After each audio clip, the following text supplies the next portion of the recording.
going. It's not there yet. Hello and welcome. Welcome to our fourth installment of Monday's Methods of Rationality. And we are chugging along with Harry. He's just met Draco. Ooh. And they're getting on the Hogwarts Express. Very exciting stuff. So without further ado, let's get back into it at Chapter 8, Positive Bias. No one had asked for help. That was the problem. They'd gone around talking, eating, or staring into the air while their parents exchanged gossip. For whatever reason, no one had been sitting down reading a book, which meant she couldn't just sit down next to them and take out her own book. And even when she'd boldly taken the initiative by sitting down and continuing to read her third read-through of Hogwarts, A History, no one seemed inclined to sit down next to her. Aside from helping people with their homework or anything else they needed, she really didn't know how to meet people. She didn't feel like she was a shy person. She thought of herself as a take charge sort of a girl. And yet, somehow, if there wasn't some request along the lines of, I can't remember how to do long division, then it was just too awkward to go up to someone and say, what? She'd never been able to figure out what, and there didn't seem to be a standard information sheet, which was ridiculous. The whole business of meeting people had never seemed sensible to her. Why did she have to take all the responsibility herself when there were two people involved? Why didn't adults ever help? She wished some other girl would just walk up to her and say, Hermione, the teacher told me to be friends with you. But let it be quite clear that Hermione Granger, sitting alone on the first day of school in one of the few compartments that had been empty in the last carriage of the train, with the compartment door left open just in case anyone for any reason wanted to talk to her, was not sad, lonely, gloomy, depressed, despairing, or obsessing about her problems. She was rather rereading Hogwarts, A History for the third time and quite enjoying it, with only a faint tinge of annoyance in the back of her mind at the general unreasonableness of the world. There was the sound of an inter-train door opening, and then footsteps and an odd slithering sound coming down the hallway of the train. Hermione laid aside Hogwarts, A History and stood up and stuck her head outside, just in case someone needed help, and saw a young boy in a wizard's dress robes, probably first or second year, going by his height and looking quite silly with a scarf wrapped around his head. A small trunk stood on the floor next to him. Even as she saw him, he knocked on the door of another closed compartment, and he said in a voice only slightly muffled by the scarf, "Excuse me, can I ask you a quick question?" She didn't hear the answer from inside the compartment, but after the boy opened the door, she did think she heard him say, unless she'd somehow misheard it, "Does anyone know where the six quarks, or where I can find a first-year girl named Hermione Granger?" After the boy had closed the compartment door, Hermione said, "Can I help you with something?" The scarfed face turned to look at her, and the voice said, "Not unless you can name the six quarks or tell me where to find Hermione Granger. Up, down, strange, charm, truth, beauty, and why are you looking for her?" It was hard to tell from this distance, but she thought she saw the boy grin widely under his scarf. "Ah, so you're a first-year girl named Hermione Granger," said that young, muffled voice. "On the train to Hogwarts, no less." The boy started to walk towards her and her compartment, and his trunk slithered along after him. "Technically, all I need to do was to look for you, but it seems likely that I was meant to talk to you, or invite you to join my party, or get a key magical item from you, or find out that Hogwarts was built over the ruins of an ancient temple or something. PC or NPC, that is the question." Hermione opened her mouth to reply to this, but then she couldn't think of any possible reply to whatever it was that she'd just heard. even as the boy walked over to her, looked inside the compartment, nodded with satisfaction, and sat down on the bench across from her own. His trunk scurried in after him, grew to 3 times its former diameter, and snuggled up next to her own in an oddly disturbing fashion. "Please have a seat," said the boy, "and do please close the door behind you, if you would. Don't worry, I don't bite anyone who doesn't bite me first." He was already unwinding the scarf from around his head. The imputation that this boy thought she was scared of him made her hand send the door sliding shut, jamming it into the wall with unnecessary force. She spun around and saw a young face with bright, laughing green eyes and an angry red dark scar set into his forehead that reminded her of something in the back of her mind, but right now she had more important things to think about. "I didn't say I was Hermione Granger." "I didn't say you said you were Hermione Granger. I just said you were Hermione Granger. If you're asking how I know, it's because I know everything. Good evening, ladies and gentlemen. My name is Harry James Potter Evans Ferrars, or Harry Potter for short. I know that probably doesn't mean anything to you for a change." Hermione's mind finally made the connection. The scar on his forehead, the shape of the lightning bolt. "Harry Potter? You're in modern magical history and the rise and fall of the dark arts and great wizarding events of the 20th century." It was actually the very first time in her whole life that she'd met someone from inside a book, and it was a rather odd feeling. The boy blinked 3 times. "I'm in books? Wait, of course I'm in books. What a strange thought." "Goodness, didn't you know?" said Hermione. "I'd have found out everything I could if it was me." The boy spoke rather dryly. "Miss Granger, it has been less than 72 hours since I went to Diagon Alley and discovered my claim to fame. I have spent the last 2 days buying science books. Believe me, I intend to find out everything I can." The boy hesitated. "What do the books say about me?" Hermione Granger's mind flashed back. She hadn't realized she would be tested on those books, so she'd read them only once. But it was just a month ago, so the material was still fresh in her mind. "You're the only one who survived the killing curse, so you're called the boy who lived. You were born to James Potter and Lily Potter, formerly Lily Evans, on the 31st of July, 1980. On the 31st of October, 1981, the Dark Lord, he who must not be named, though I don't know why he attacked you in your home, you were found alive with the scar on your forehead in the ruins of your parents' house near the burnt remains of you-know-whose body. Chief Warlock Albus Percival Wulfric Brian Dumbledore sent you off somewhere, no one knows where. The rise and fall of the dark arts claims that you survived because your mother's love and that your scar contains all of the Dark Lord's magical power and that the centaurs fear you. But great wizarding events of the 20th century doesn't mention anything like that, and modern magical history warns that there are a lot of crackpot theories about you." The boy's mouth was hanging open. Were you told to wait for Harry Potter on the train to Hogwarts or something like that?" "No," Hermione said. "Who told you about me?" "Professor McGonagall, and I believe I see why. Do you have an eidetic memory, Hermione?" Hermione shook her head. "It's not photographic. I've always wished it was, but I had to read my school books 5 times over to memorize them all." "Really?" the boy said in a slightly strangled voice. I hope you don't mind if I test that. It's not that I don't believe you, but as the saying goes, trust but verify. No point in wondering when I can just do the experiment." Hermione smiled rather smugly. She so loved tests. "Go ahead." The boy stuck a hand into a pouch at his side and said, "Magical Draughts and Potions by Arsenius Jigger."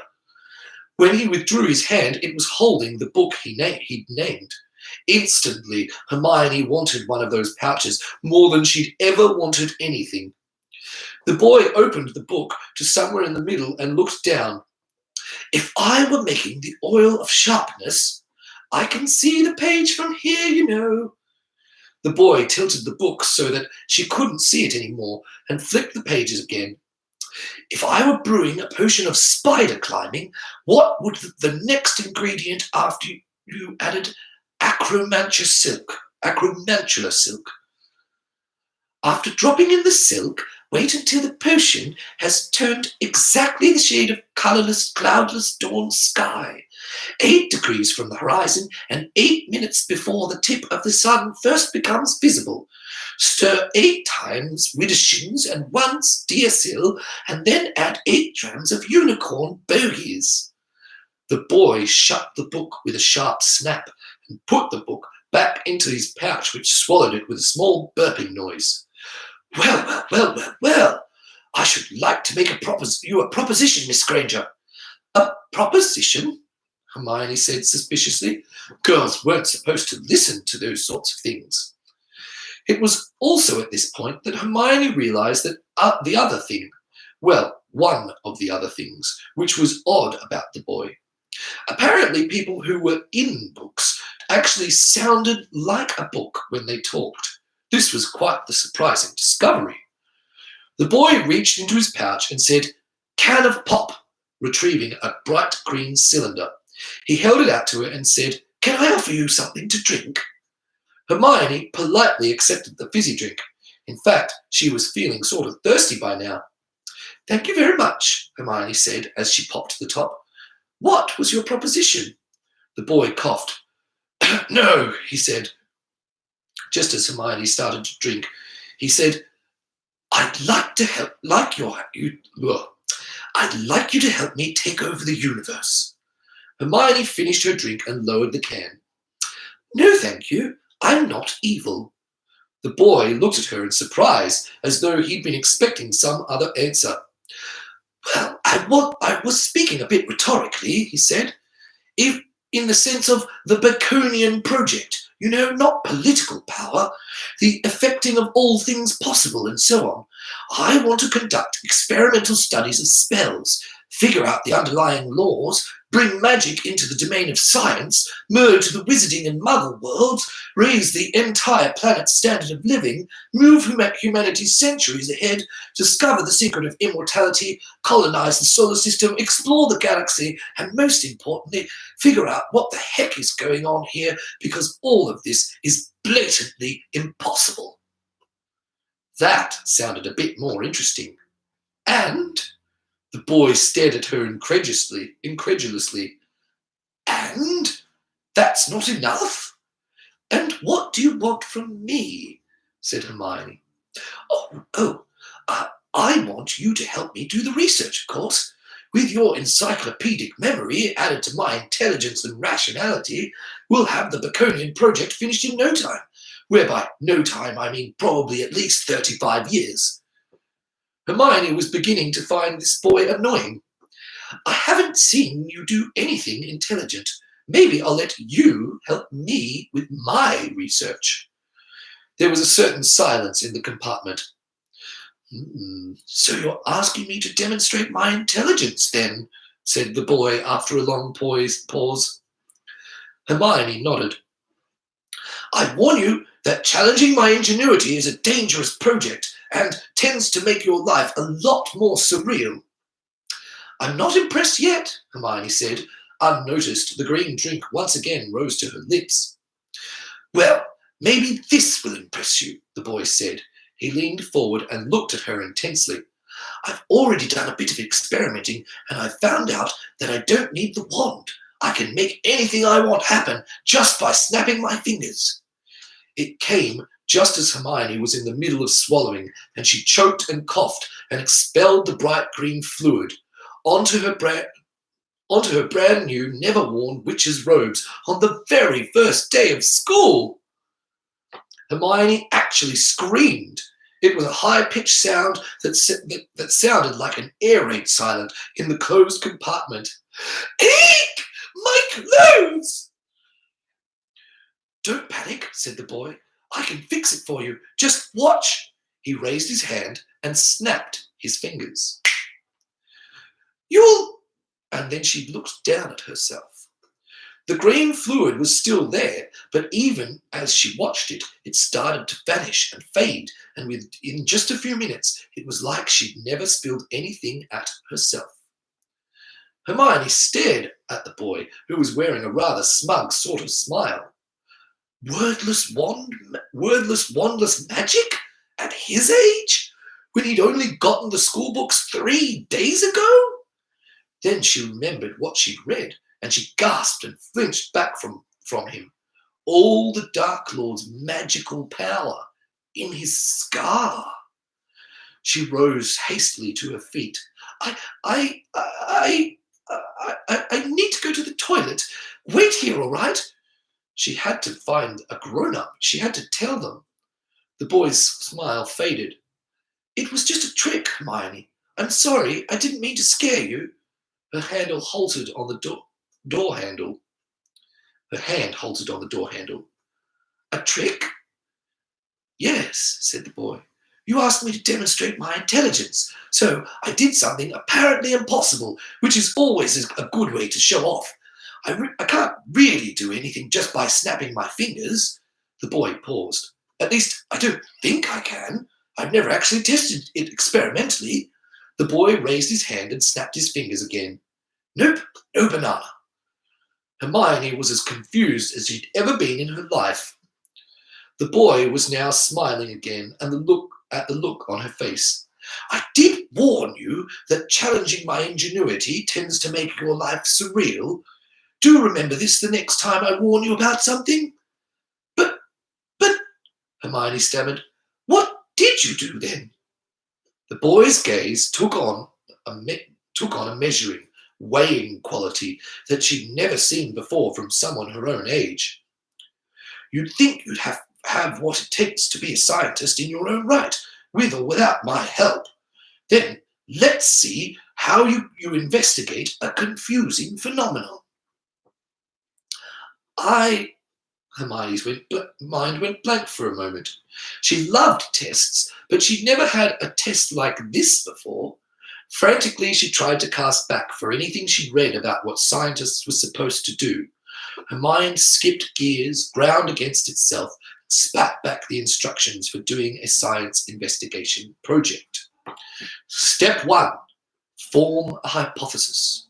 Step 2, do an experiment to test your hypothesis. Step 3, measure the results. Step 4, make a cardboard poster. Step 1 was to form a hypothesis. That meant trying to think of something that could have happened just now.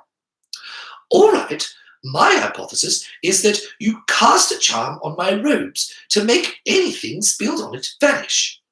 All right, said the boy, and is that your answer? The shock was wearing off, and Hermione's mind was starting to work properly. Wait, that can't be right. I didn't see you touch your wand or say any spells, so how could you have cast a charm? The boy waited, his face neutral. But suppose all the robes come from the store with a charm already on them to keep them clean, which would be a useful sort of charm for them to have. You found that out by spilling some on yourself earlier. Now the boy's eyebrows lifted. Is that your answer? No, I haven't done step 2. Do an experiment to test your hypothesis. The boy closed his mouth again and began to smile. Hermione looked at the drinks can, which she'd automatically put into the cup holder at the window. She took it up and peered inside and found that it was around 1/3 full. Well, said Hermione, the experiment I want to do is to pour it on my robes and see what happens, and my prediction is that the stain will disappear. Only if it doesn't work, my robes will be stained, and I don't want that. Do it to mine, said the boy. That way you don't have to worry about your robes getting stained. But, Hermione said, there was something wrong with that thinking, but she didn't know how to say it exactly. I have spare robes in my trunk, said the boy.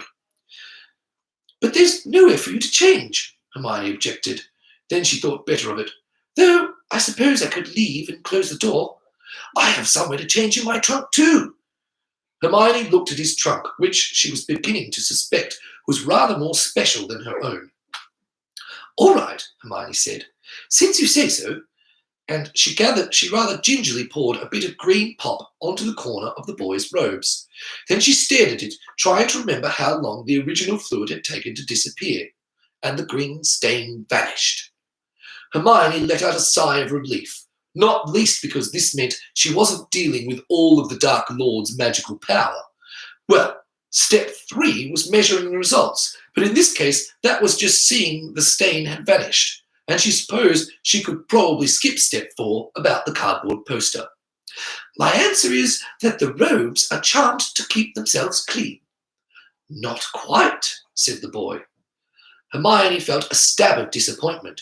She really wished she wouldn't have felt that way. The boy wasn't a teacher, but it was still a test, and she'd gotten a question wrong, and that always felt like a little punch in the stomach. It said almost everything you needed to know about Hermione Granger, that she had never let that stop her, or even let it interfere with her love being tested. The sad thing is, said the boy, you probably did everything the book told you to do. You made a prediction that would distinguish between the robe being charmed and not being charmed, and you tested it, and rejected the null hypothesis that the robe was not charmed. But unless you read the very, very best sort of books, they won't quite teach you how to do science properly. Well, enough to really get the right answer. I mean, and not just churn out another publication like Dad always complains about. So let me try to explain without giving away the answer, what you did wrong this time, and I'll give you another chance.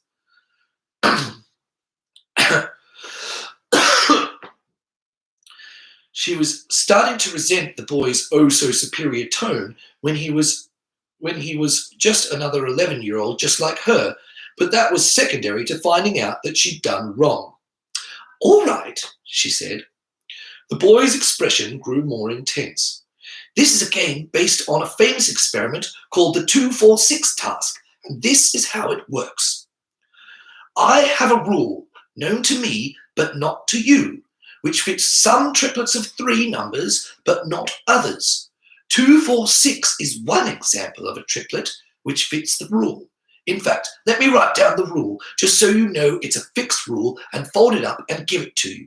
Please don't look, since I infer from earlier that you can read upside down.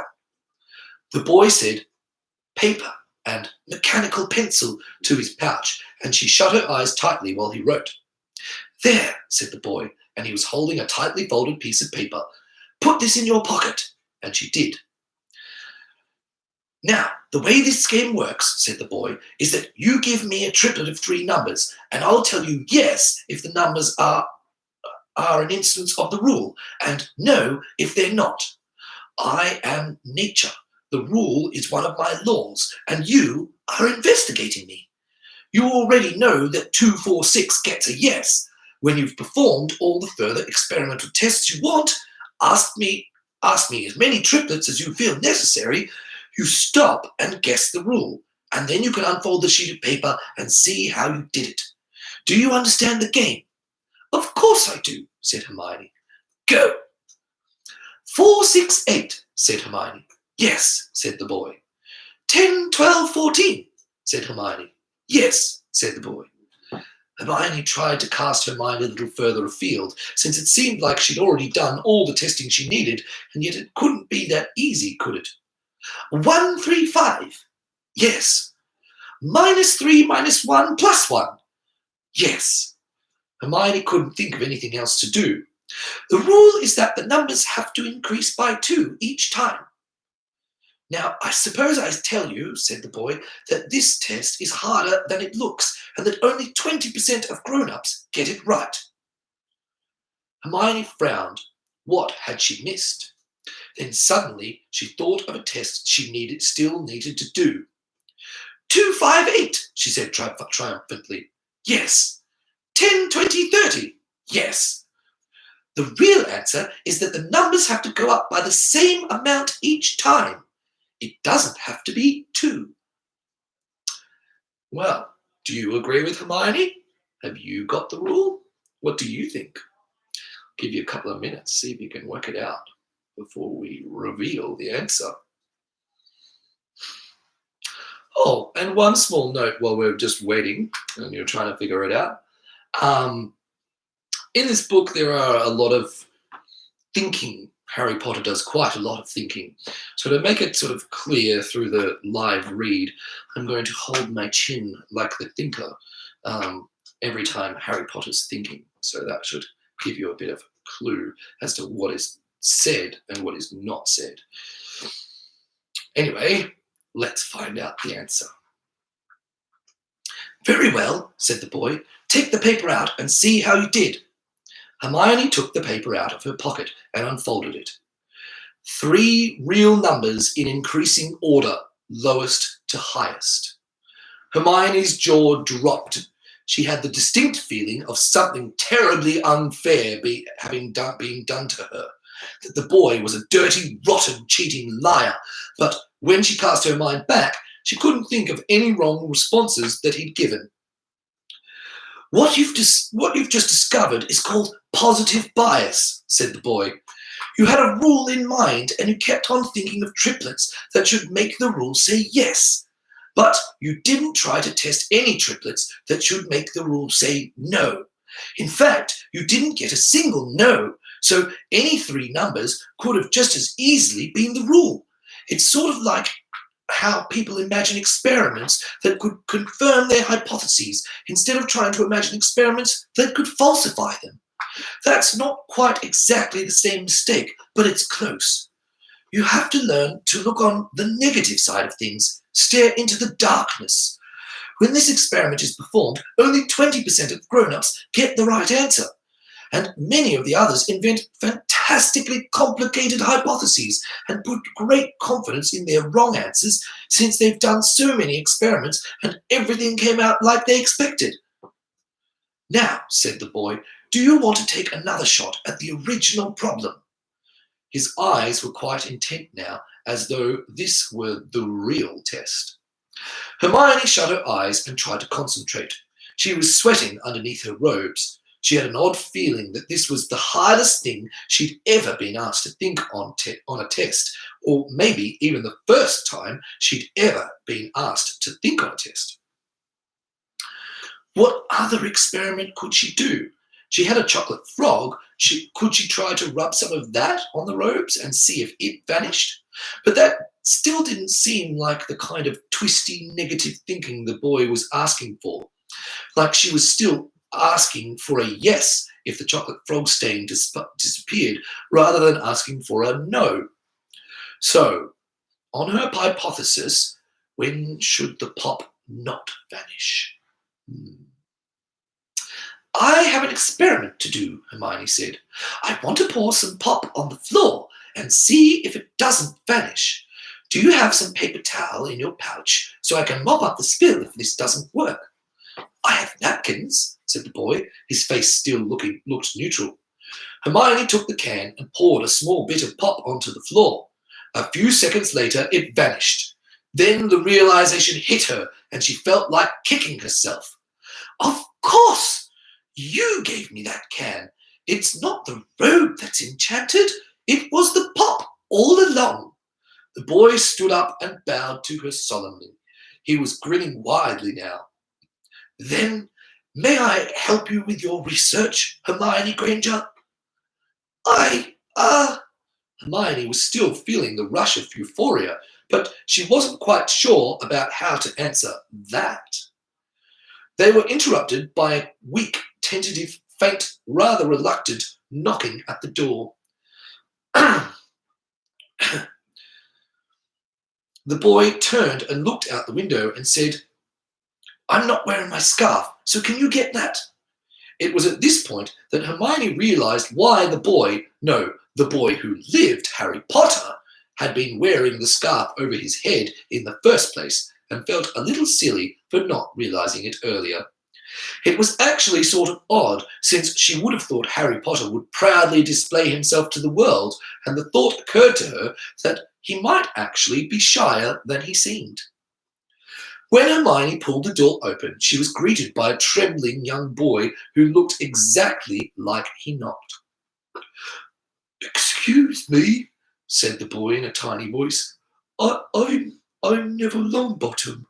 I'm looking for my pet Toad. I can't seem to find him anywhere on this carriage. Have you seen my Toad?" "No," Hermione said, and then her helpfulness kicked in full throttle. "Have you checked all the other compartments?" "Yes," whispered the boy. "Then we'll just have to check all the other carriages," Hermione said. "I'll help you. My name's Hermione Granger, by the way." The boy looked like he might faint with gratitude. "Hold on," came the voice of the other boy, Harry Potter. "I'm not sure that's the best way to do it." At this, Neville looked like he might cry, and Hermione swung around angered. If Harry Potter was the sort of person who'd abandon a little boy just because he didn't want to be interrupted... "What? Why not?" "Well," said Harry Potter, It's going to take a while to check the whole train by hand, and we might miss the Toad anyway. And if we didn't find it by the time we're at Hogwarts, he'd be in trouble. So what would make a lot more sense is if we went directly to the front carriage where the prefects are and ask a prefect for help. That was the first thing I did when I was looking for you, Hermione, although they didn't actually know. But they might have spells or magic items that would make it a lot easier to find a Toad. We're only first years after all." That did make a lot of sense. "Do you think you can make it to the prefect's carriage on your own?" asked Harry Potter. I've sort of got reasons for not wanting to show my face too much." Suddenly Neville gasped and took a step back. "I remember that voice. You're one of the Lords of Chaos. You're the one who gave me chocolate." What? Harry Potter turned his head from the window and rose dramatically. "I never," he said, voice full of indignation. "Do I look like the sort of villain who would give sweets to a child?" Neville's eyes widened. You're Harry Potter. The Harry Potter. You?" "No, I'm just a Harry Potter. There are 3 of me on this train." Neville gave a small shriek and ran away. There was a brief pattering of frantic footsteps, and then the sound of a carriage door opening and closing. Hermione sat down hard on her bench. Harry Potter closed the door and then sat down next to her. "Can you please explain to me what's going on?" Hermione said in a weak voice. She wondered if hanging around Harry Potter meant always being this confused. "Oh, well, what happened was that Fred and George and I saw this poor small boy at the train station. The woman next to him had gone away for a bit, and he was looking really frightened, like he was sure he was about to be attacked by Death Eaters or something. Now, there's a saying that the fear is often worse than the thing itself, so it occurred to me that this was a lad who could actually benefit from seeing his worst nightmare come true, and that it wasn't so bad as he feared." Hermione sat there with her mouth wide open. "And Fred and George came up with this spell to make the scarves over our faces darken and blur like we were undead kings, and those were our grave shrouds." She didn't like at all where this was going. "And after we were done giving him all the sweets I'd bought, we were like, let's give him some money. Ha ha ha! Have some nuts, boy! Have a sickle!" And dancing around him and laughing evilly and so on. I think there were some people in the crowd who wanted to interfere at first, but bystander apathy held them off, at least until they saw what we were doing, and then I think they were all too confused to do anything. Finally, he said in this tiny little whisper, "Go away." So the 3 of us all screamed and ran off, shrieking something about the light burning us. Hopefully he won't be as scared of being bullied in the future. That's called desensitization therapy, by the way. Okay, she hadn't guessed right about where this was going. The burning fire of indignation that was one of Hermione's primary engines sputtered into life, even though part of her did sort of see what they'd been trying to do. "That's awful! You're awful! That poor boy, what you did was mean. I think the word you're looking for is enjoyable, and in any case, you're asking the wrong question. The question is, did it do more good than harm, or more harm than good? If you have any arguments to contribute to that question, I'm glad to hear them. But I won't entertain any other criticisms until that one is settled. I certainly agree that what I did looks all terrible and bullying and mean, since it involves a scarred little boy and so on, but that's hardly the key issue now, is it? That's called consequentialism, by the way. It means that whether an act is right or wrong isn't determined by whether it looks bad or mean, or anything like that. The only question is how it will turn out in the end. What are the consequences? Hermione opened her mouth to say something utterly searing, but unfortunately she seemed to have neglected the part where she thought of something to say before opening her mouth. All she could come up with was, "What if he has nightmares?" Honestly, I don't think he needed our help to have nightmares, and if he has nightmares about this instead, then it'll be nightmares involving horrible monsters who'd give you chocolate, and that was sort of the whole point. Hermione's brain kept hiccuping in confusion every time she tried to get properly angry. Is your life always this peculiar?" she said at last. Harry Potter's face gleamed with pride. "I make it that peculiar. You're looking at the product of a lot of hard work and elbow grease."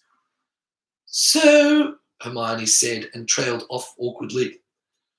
"So," said Harry Potter, "how much science do you know exactly?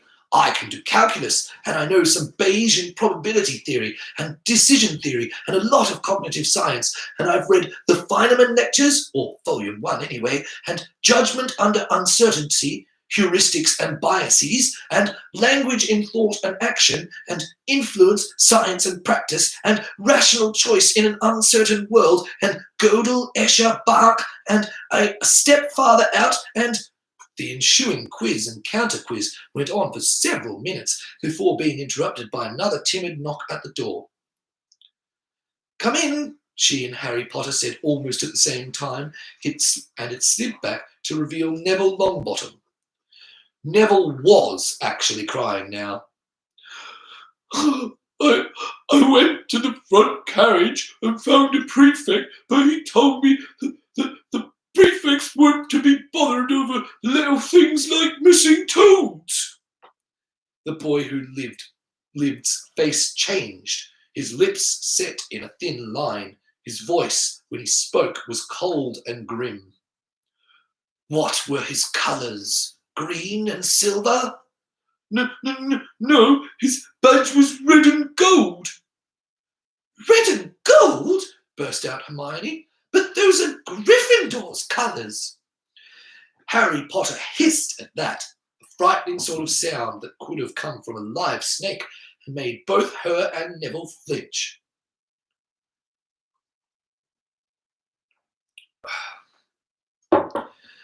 "I suppose," Harry spat, "that finding some first-year's toad isn't heroic enough to be worthy of a Gryffindor prefect.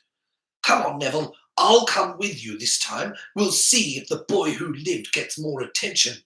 First, we'll find a prefect who ought to know a spell, and if that doesn't work, we'll find a prefect who isn't afraid of getting their hands dirty. And if that doesn't work, I'll start recruiting my fans, and if we have to, we'll take apart the whole trade, screw by screw." The boy who lived stood up and grabbed Neville's hand in his, and Hermione realised with a sudden brain hiccup that they were nearly the same size, even though some part of her had insisted that Harry Potter was a foot taller than that, and Neville at least 6 inches shorter. "Stay!" Harry Potter snapped at her. No weighted his trunk, and he closed the door behind him firmly as he left. She probably should have gone with them, but in just a brief moment, Harry Potter had turned so scary that she was actually rather glad she hadn't thought to suggest it. Hermione's mind was now so jumbled that she didn't even think she could properly read Hogwarts a history. She felt as if she'd just been run over by a steamroller and turned into a pancake. She wasn't sure what she was thinking or what she was feeling or why. She just sat by the window and stared at the moving scenery. Well, she did at least know why she was feeling a little sad inside. Maybe Gryffindor wasn't as wonderful as she thought. Whew. Chapter 9. Self-Awareness, Part 1. Abbott, Hubble! Pause. Hufflepuff! Bone Susan! Pause. Hufflepuff! Boot Harry! Pause. Ravenclaw! Harry glanced over briefly at his new housemate, more to get a quick look at the face than anything else. He was still trying to get himself under control from his encounter with ghosts. The really truly sad thing was that he did seem to be getting himself under control again. It seemed ill-fitting, like he should have taken at least a day, maybe a whole lifetime, but maybe just never. Quarter, Michael! Long pause. Ravenclaw! At the lectern before the huge head table stood Professor McGonagall, looking sharp and looking sharply around as she called out one name after another. Though she had smiled only for Hermione and a few others, behind her in the tallest chair at the table, really more of a golden throne, sat a wizened and bespectacled ancient with a silver-white beard that looked like it would go almost to the floor if it were visible, watching over the sorting with a benevolent expression as stereotypical in appearance as a wise old man could possibly be without actually being Oriental. Though Harry had learned to be wary of stereotypical appearances from the first time he'd met Professor McGonagall and the thought that she ought to cackle. The ancient wizard had applauded every student sorted with an unwavering smile that somehow seemed freshly delighted for each. To the golden throne's left side was a man with sharp eyes and a dour face who had applauded no one, and who somehow managed to be looking straight back at Harry every time Harry looked at him. Further to the left, the pale-faced man Harry had seen in the leaky cauldron, whose eyes darted around as though in panic at the surrounding crowd, and who seemed to occasionally jerk and twitch in his seat. For some reason, Harry kept finding himself staring at him. To that man's left, a string of 3 older witches who didn't seem much interested in the students. Then, to the right side of the tall golden chair, a round-faced, middle-aged witch with a yellow hat, who had applauded every student except the Slytherins. A tiny man standing on his chair with a poofy white beard, who had applauded every student but smiled only upon the Ravenclaws.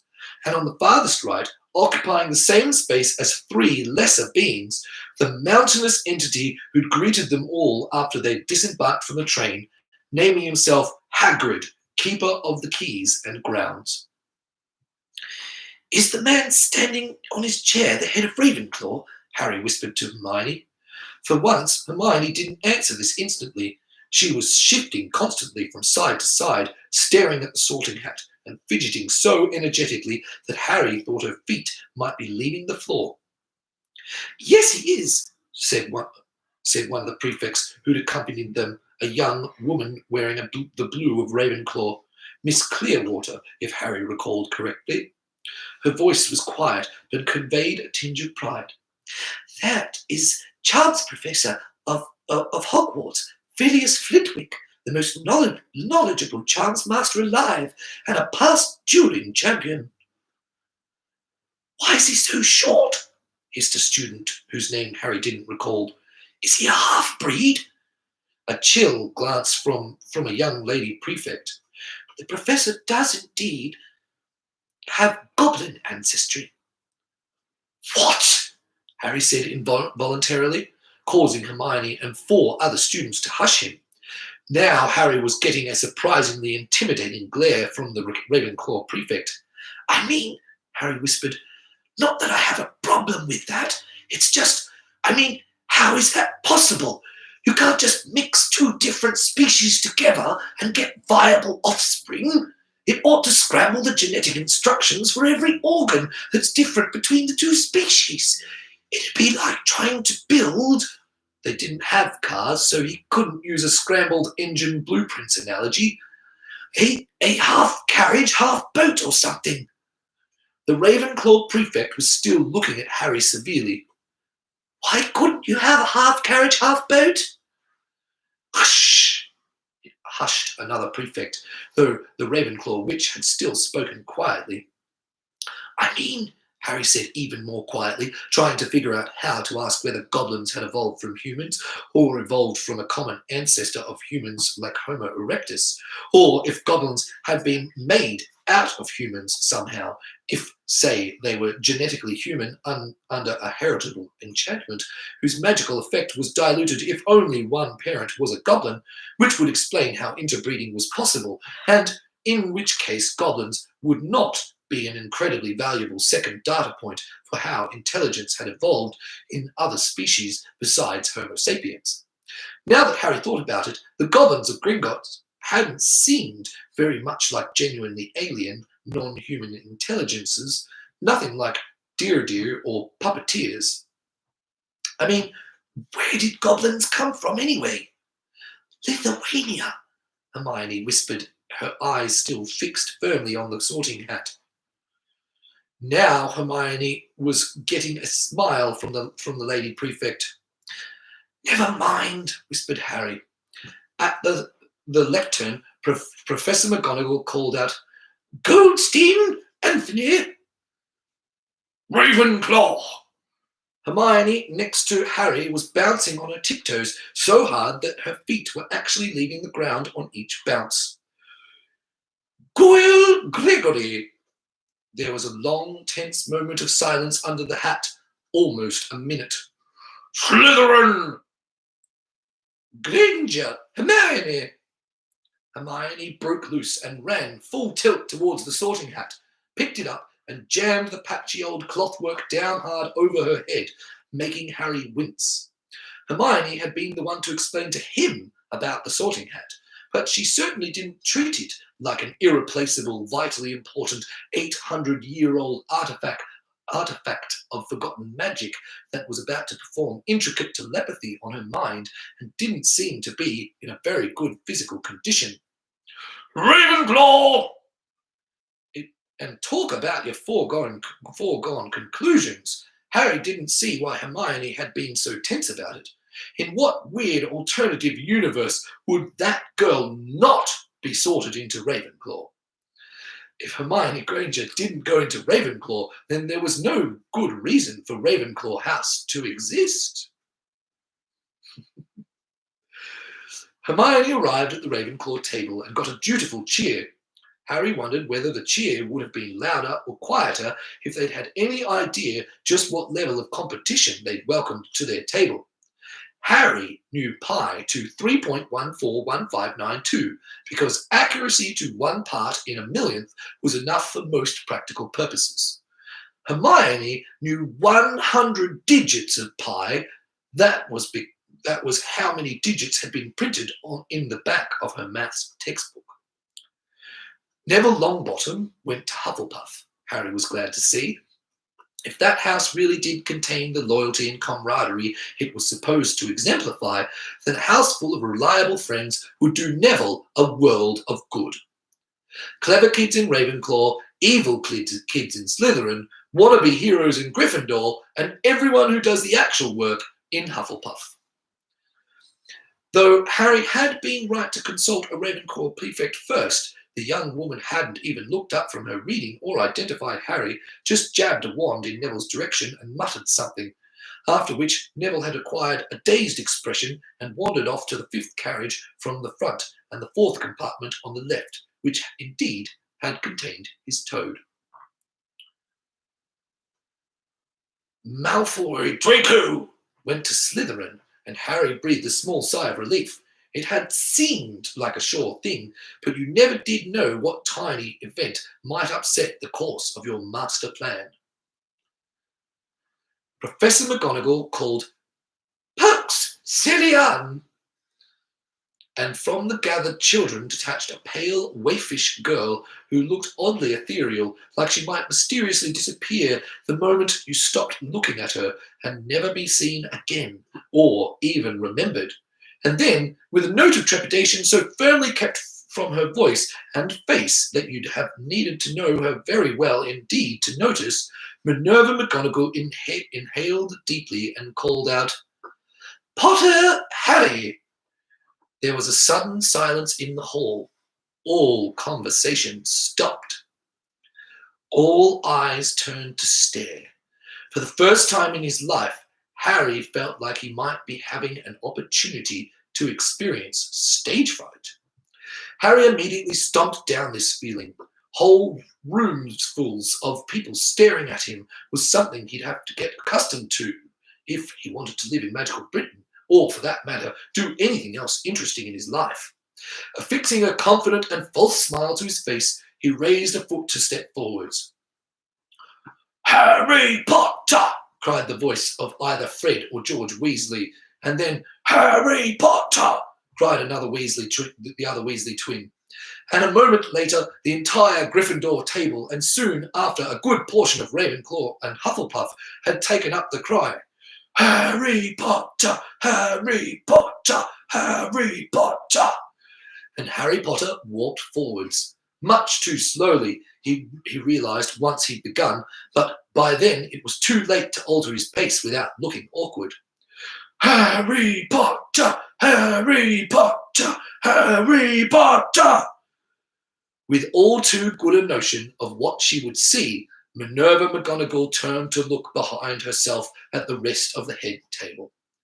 Trelawney frantically fanning herself, Phileas looking on with curiosity, Hagrid clapping along, Sprout looking severe, Vector and Sinistra bemused, Quirrell gazing vacuously at nothing, Albus smiling benevolently, and Severus Snape gripping the empty wine goblet, white-knuckled so hard that the silver was slowly deforming.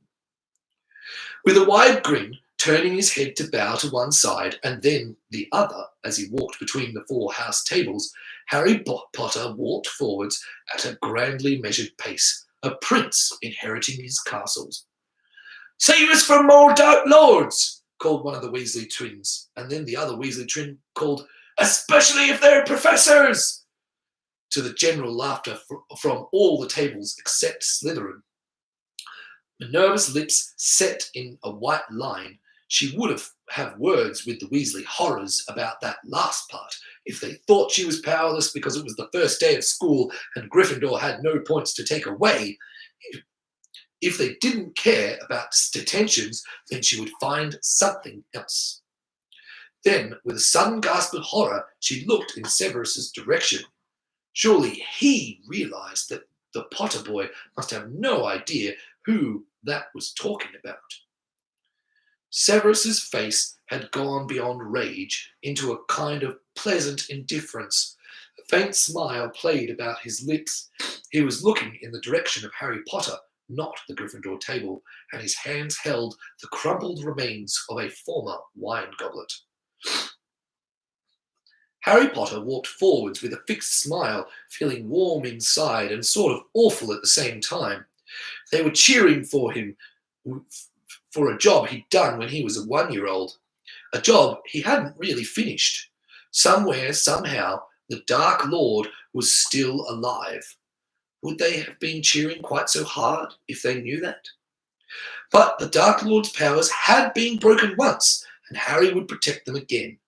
If there was in fact a prophecy, and that was what it said. Well, actually, regardless of what any darn prophecy said. All those people believing in him and cheering in him. Harry couldn't stand to let that be false. To flash and fade like so many other child prodigies. To flash and fade like so many other child prodigies. to be a disappointment, to fail to live up to his reputation as a symbol of the light, never mind how he'd gotten it. He would absolutely, positively, no matter how long it took, and even if it killed him, fulfill their expectations, and then go on to exceed those expectations, so that people wondered, looking back, that they had once asked so little of him. Harry Potter, Harry Potter, Harry Potter. Harry took his last steps towards the sorting hat. He swept a bow to the Order of Chaos at the Gryffindor table, and then turned and swept another bow to the other side of the hall, and waited for the applause and the giggling to die away. In the back of his mind, he wondered if the sorting hat was genuinely conscious in the sense of being aware of its own awareness, and if so, whether it was satisfied with getting to talk to 11-year-olds once per year. Its song had implied so. Oh, I'm the sorting hat and I'm okay. I sleep all year and I work one day. When there was once more silence in the room, Harry sat on the stool and carefully placed on his head the 800-year-old telepathic artifact of forgotten magic, thinking just as hard as he could. Don't sort me yet. I have questions I need to ask you. Have I ever been obliviated? Did you sort the Dark Lord when he was a child? And can you tell me all about his weaknesses? Can you tell me why I got the brother one to the Dark Lords? Is the Dark Lord's ghost bound to my scar? And is that why I get so angry sometimes? Those are the most important questions. But if you've got another moment, can you tell me anything about how to rediscover the lost magics that created you? Into the silence of Harry's spirit, but before there had never been any voice but one, there came a second, an unfamiliar voice sounding distinctly worried. Oh dear, this has never happened before. And that is the end of the chapter. And we're going to have to find out what happens to Harry and the Sorting Hat next week in chapter 10, Self-Awareness, Part 2. So thank you very much for joining me, and I do hope you're enjoying hearing the story as much as I'm enjoying reading it, and I'm sure that I will see you next week. Bye for now.